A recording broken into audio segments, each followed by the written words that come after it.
Nega qizlarni yigitning onasi bilan yashashi shunchalik cho'chitadi? Men 28 yoshman va men onam bilan yashayman, doim yashaganman.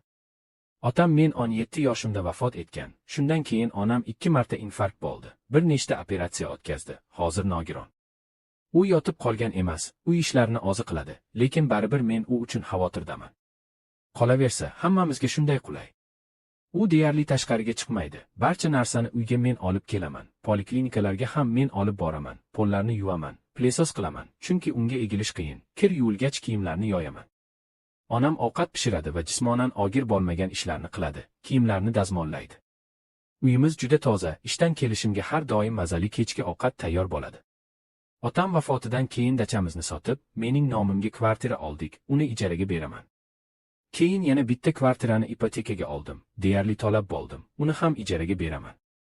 Yaxshi mashinam bor, inomarka, Xitoyniki emas, uni ham otamdan qolgan mashinani sotib va o'zimni to'plagan pullarimni qo'shib oldim. Maoshim yaxshi, ish istiqbolli, faqat uzoq komandirovkalarga bora olmayman, buni darhol aytganman. Oliy ma'lumotim bor, armiyaga bormaganman, onam nogiron va men yagona qarovchiman. Onam juda muloyim, hamma narsada meni tinglaydi. Tashqi ko'rinishim ham yaxshi, bo'yim baland, ayol bilan tanishib, birga yashashimda muammo yo'q, lekin keyin ular mening onam sabab turli oylarga borishadi. Kim bilan yashashimni bilishlari bilan darrov qandaydir salbiy munosabat boshlanadi. Onamni tanimay turib, u meni boshqaradi deb o'ylashadi. Mendan alohida chiqib ketishim haqida maslahat berishadi.